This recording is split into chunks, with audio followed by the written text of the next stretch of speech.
بسم اللہ الرحمن الرحیم۔ گمنام ہیرو کے معزز ناظرین، السلام علیکم۔ دوستو لائک ضرور کر دیا کریں، شکریہ۔ آئیے چلتے ہیں کہانی کی طرف۔ تمہیں 4 ناموں والے کی تلاش ہے؟ نگاہیں 4 ہوتے ہی اس نے سنجیدگی سے پوچھا۔ مجھے کالے چور کی تلاش ہے۔ تم کون ہو اور اس بے تکلفی کا کیا مطلب تھا؟ میں نے تلخی سے کہا۔ غزالہ پریشان نظر آنے لگی تھی۔ اس نے گاڑی کا رنگ اور رجسٹریشن نمبر دہرایا، پھر مسکراتے ہوئے بولا، مجھے معلوم تھا کہ تم چکرا جاؤ گے، اس لیے میں یہیں تمہارا منتظر تھا۔ مجھے خوشی ہے کہ مجھ سے اندازے کی غلطی نہیں ہوئی، کیونکہ تمہارے ہونٹوں پر بھی ہنسی کھیل رہی ہے۔ میں نے اتفاق سے اس سے ہاتھ ملایا۔ اس نے اپنے سر کو ہلکا سا خم دے کر غزالہ کو سلام کیا اور ہم اس کی رہنمائی میں پارکنگ لاٹ میں داخل ہو گئے۔ تمہاری قیاس کی داد نہ دینا ناانصافی ہے۔ تم نے ہمیں پہلی بار دیکھا اور پہچان لیا، میں نے کہا۔ اپنوں کی بو دور سے آ جاتی ہے، میں کسی باوقار جوڑے کا منتظر تھا، اس نے جواب دیا۔ یہ 4 ناموں والے کا کیا ذکر تھا؟ تمہاری اس بات نے ذرا سی دیر کے لیے مجھے الجھا دیا تھا۔ ہم تینوں کے 4 نام ہیں۔ اپنے گرد و پیش میں نظر دوڑانے کے بعد اس نے دھیرے سے کہا، ماں باپ اور گھر بار کے ساتھ ہم اپنا نام بھی اپنے وطن میں چھوڑ آئے ہیں۔ میرا دوسرا نام سنیل ہے، جس سے یہاں کے لوگ جانتے ہیں۔ تیسرا نام کپور تھلا کے رئیس کا ہے، جو سرلا اور تم جیسے دوستوں کی پہچان کے لیے ہے۔ تم اپریٹس استعمال کرو گے تو میں G3 کہلاؤں گا۔ یہ سب زندگی کے انوکھے کھیل ہیں۔ دیکھنا یہ ہے کہ آخر میں وطن کی خاک نصیب ہوتی ہے یا یہاں کی مٹی کسی اور نام سے ہمیں اپنی گود میں چھپائے گی۔ یار تم جوان آدمی ہو، کیوں کنوتی ہو رہے ہو؟ ابھی تو تمہارے ہنسنے کھیلنے کے دن ہیں۔ کنوتی نہیں، بس ذرا جذباتی ہو رہا تھا تم سے ملتے ہی۔ پرسوں رات کا خیال آ گیا تھا۔ تمہاری لائن ڈراپ ہوتے ہی مجھے موت سامنے نظر آنے لگی تھی۔ میں سرلا سے کچھ کہے بغیر تیزی سے وہاں سے نکل گیا۔ مجھے شبہ ہوا تھا کہ کسی نے میری موجودگی کا یقین کرنے کے لیے وہ فون کیا تھا۔ میں نے بھاگنے میں دیر کی تو سرلا کے گھر میں ہی مار ڈالا جاؤں گا۔ ہماری زندگی کا کوئی بھروسہ نہیں ہوتا، ابھی ہیں اگلے لمحے کوئی گولی آئے گی اور نہیں ہوں گے۔ قابل رشک بات یہ ہے کہ ان سب خطروں سے آگاہ ہوتے ہوئے بھی تم پیچھے نہیں ہٹتے۔ غزالہ نے اس کی حوصلہ افزائی کرتے ہوئے کہا، میں تمہاری اس دلیری اور عظمت کو سلام کرتی ہوں۔ اس نے یکا یک سامنے آ کر ہم دونوں کے سامنے ہاتھ جوڑ دیے۔ مجھے شرمندہ مت کرو، مجھے معلوم ہے کہ تم کون ہو۔ یہ کہہ کر وہ پھر ہمارے ساتھ ہو لیا۔ ہمیں احتیاط برتنے کا حکم نہ ہوتا تو میں دیکھتے ہی تم کو اپنے کندھے پر اٹھا لیتا۔ تمہارے نام کو یہاں کے اخباروں نے لیجنڈ بنا دیا ہے۔ مجھے تم سے برابری سے بات کرتے ہوئے شرم آ رہی ہے۔ میں مسکرا کر رہ گیا۔ گوپال یا عابد علی کی طرح وہ بھی جوان تھا۔ جلال نے بھارت میں کام کرنے کے لیے تجربہ کار اور پختہ عمر کے ایجنٹوں کے بجائے پرجوش اور جوان افراد کا انتخاب کیا تھا، جو اس کی ذہانت کا کھلا ثبوت تھا۔ ہم اس کی گاڑی تک پہنچے تو میں نے اس کے ساتھ پیسنجر سیٹ پر بیٹھنا چاہا، مگر اس نے مجھے روک دیا۔ تم پیچھے ہی بیٹھو، ہر ایک کی نظر سے بچے رہو گے۔ جس طرح میں مجبور ہو کر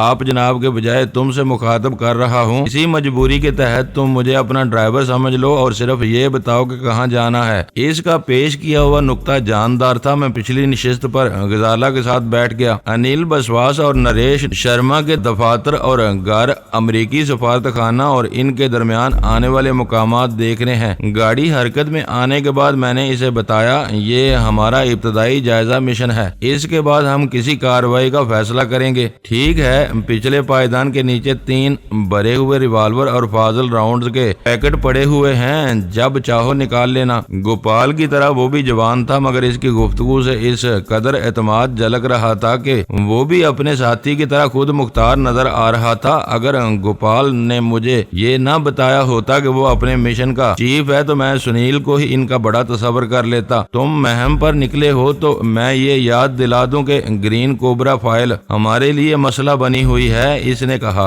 گوپال مجھے بتا چکا ہے، یہ بھولنے والی بات نہیں ہے۔ اب مجھے خود بھی اس فائل سے دلچسپی ہو گئی ہے، لیکن اس کی وجہ سے میں ان میں سے کسی کو معاف نہیں کروں گا۔ جو بھی پہلے ذات میں آ گیا میں اس کی گردن اڑا دوں گا۔ ہونا یہی چاہیے، مگر ہم ایسا نہیں کر سکتے۔ سر جھکا کر اپنے کام سے کام رکھتے ہیں۔ دیکھو ان ظالموں نے کل ہمارے 3 آدمی مار دیے، یہاں کئی دن سے کھچڑی پک رہی تھی، میری چھٹی حص کہہ رہی تھی کہ کوئی گڑبڑ ہونے والی ہے اور کل انہوں نے گاڑی تباہ کرا دی۔ بظاہر وہ ایک حادثہ تھا، تم ان پر شبہ کیوں کر رہے ہو؟ میں نے اسے خریدنے کی نیت سے پوچھا، وہ ہنس پڑا، مجھ سے نہ کھیلو، یہ بات تم مجھ سے زیادہ جانتے ہو، سب کو یہی معلوم ہے کہ اوبرائن ڈی ہنٹ دہلی میں ٹریفک کے ایک حادثے میں مارا گیا تھا، تم کراچی میں تھے، رستم ایرانی سے تمہارا سودا ہوا تھا، وہ ڈوریاں ہلا رہا تھا، یہاں حادثہ ہو گیا، کوئی اسے قتل ثابت نہیں کر سکا۔ میں اس کی زبان سے وہ سب سن کر حیران رہ گیا، تم کو یہ باتیں کیسے معلوم ہو گئیں؟ یہ سب سینہ گزٹ کی خبریں ہیں، وہ ہنس کر بولا، نجی محفلوں میں جب ہمارے افسر پینے بیٹھتے ہیں تو ہر ایک دوسروں پر اپنی معلومات کا روب جھاڑنے کی کوشش کرتا ہے اور سینوں میں چھپی ہوئی بڑی بڑی خبریں گزٹ پر آ جاتی ہیں، یہاں کام کرنے والے دوسرے پاکستانیوں سے زیادہ باخبر رہتے ہیں۔ اس نے مجھے لاجواب کر دیا، واقعات کی گرد میں اوبی کی موت کا قصہ یکسر بلا بیٹھا تھا، سنیل نے مجھے یاد دلایا تھا کہ اوبرائن کے قتل میں مجھے جنبش کرنی پڑی تھی، نہ رستم نے کراچی چھوڑا، پھر بھی اوبرائن جہنم واصل ہو گیا تھا۔ نئی دہلی سے شملہ تک کام کرنے والے راہ کے ایجنٹوں کے لیے پاکستانی سفارت خانے کی ایک کار کو حادثے کا شکار بنانا ذرا بھی مشکل نہیں تھا، میں وہ نتیجہ پہلے اخذ کر چکا تھا، سنیل اس کی تصدیق کر رہا تھا۔ یہ سلسلہ اب رک جانا چاہیے، میں نے سنجیدگی سے کہا، وہ ہمارے دامن میں آگ لگا رہے ہیں، ہم کو ان کے وجود میں آگ بھر دینی چاہیے۔ یہاں سے سول لائنز کا علاقہ شروع ہوتا ہے، اس نے گاڑی موڑتے ہوئے کہا، یہاں بہت سے سرکاری دفاتر ہیں، تیرتھ رام شاہ ہسپتال کے پیچھے راہ کا ایک گمنام سا دفتر ہے جس پر کوئی بورڈ یا نشان نہیں ہے، نریش شرما وہیں بیٹھتا ہے، انیل بسواس کبھی کبھی اس دفتر کا رخ کرتا ہے۔ اس نے گاڑی کی رفتار دھیمی کر لی تھی، وہ ہمیں راستوں اور مختلف مقامات کے بارے میں بتاتا رہا، پھر وہ راہ کے اس خفیہ دفتر کے قریب سے گزرا، وہ عمارت کسی طرح بھی اہم نظر نہیں آ رہی تھی، آگے نکل کر میں نے دفتر کی اہمیت کی صرف ایک علامت دیکھی کہ 2 باوردی سپاہی اپنی بندوقیں سنبھالے کرسیوں پر بیٹھے ہوئے تھے، دور ہی سے اندازہ ہو رہا تھا کہ موٹی توند والے ان سپاہیوں نے برسوں سے کوئی بھاگ دوڑ کی تھی، نہ اپنی بندوق سے کوئی گولی چلائی تھی۔ سنیل اپنی گاڑی دور تک لیتا چلا گیا، واپسی پر وہ دوبارہ راہ کے ذیلی دفتر کے سامنے سے گزرا تاکہ ہم عمارت کا محل وقوع اچھی طرح ذہن نشین کر لیں۔ دوسرا جائزہ مکمل ہونے کے بعد سنیل اس علاقے سے نکل گیا۔ انیل اور نریش کرول باغ کے علاقے میں رہتے تھے، وہاں سے ہوتے ہوئے ہم چانکیا پوری نکل جائیں گے، سارے سفارت خانے وغیرہ وہیں واقع ہیں، علاقہ بھی دیکھنے کے قابل ہے۔ سنیل راستے پر ہمیں بتاتا رہا کہ کرول باغ دہلی کا ایک بڑا رہائشی علاقہ ہے جہاں مختلف ناموں سے کئی بستیاں آباد ہیں، وہ پہاڑ گنج سے تقریباً ملا ہوا علاقہ تھا۔ ہمارے ہوٹل سے ان دونوں کے گھر زیادہ دور نہیں تھے، لیکن دفتر کا فاصلہ زیادہ تھا۔ وہ اپنے جوش میں کسی پیشہ ور گائیڈ کی طرح ہمیں بریف کرتا رہا اور ہم دونوں خاموشی سے اس کی تقریر سنتے رہے۔ ایک بار غزالہ نے اس سے کچھ پوچھ لیا، لیکن اپنے پہلو میں میری کوہنی کا دباؤ محسوس کر کے اس نے دوبارہ کوئی سوال نہیں کیا۔ سنیل اور اس کی گاڑی کا سہارا میسر آ جانے کے بعد میری دانست میں وہ تفصیلات غیر ضروری تھیں، ہم اپنے مخصوص مقاصد کے تحت دہلی آئے تھے، کام پورا کر کے ہمیں واپس لوٹ جانا تھا۔ اس شہر کے گلی کوچوں اور راستوں سے ہمارا تعلق کسی لا ابالی سیاح جیسا تھا جو دن بھر اجنبی مقامات اور راستوں کی خاک چھاننے کے بعد شام ڈلے جلد از جلد آشیانے میں پہنچنے کا آرزو مند ہوتا ہے، جہاں ایک صاف بستر اس کے تھکے ہوئے وجود کو اپنی آغوش میں لینے کے منتظر ہوتا ہے۔ ہمیں اپنی مہم جوئی کے سلسلے میں جہاں بھی جانا تھا، سنیل یا اس کے کسی ساتھی کے ہمراہ جانا تھا، راستوں کے انتخاب کی ذمہ داری ان لوگوں کے سر ہوتی، مجھے بس یہ دیکھنا تھا کہ کس مقام پر کس نوعیت کی کاروائی زیادہ سود مند ثابت ہوگی۔ انیل بسواس اور نریش شرما کے گھروں میں وہی فرق تھا جو ان کے عہدوں میں رہا ہوگا۔ انیل بسواس کو سرکاری خرچ پر ایک بڑی سی کوٹھی ملی ہوئی تھی، نریش شرما کا گھر ایسا تھا جیسے عام گھر ہوتے ہیں، دروازہ کھلا اور مہمان چند قدم چل کر کسی کمرے میں داخل ہو گئے۔ اس جائزے سے فارغ ہو کر جب سنیل نے بتایا کہ رول باغ سے چانکیا پوری کی مسافت خاصی زیادہ ہے تو میں نے ادھر جانے کا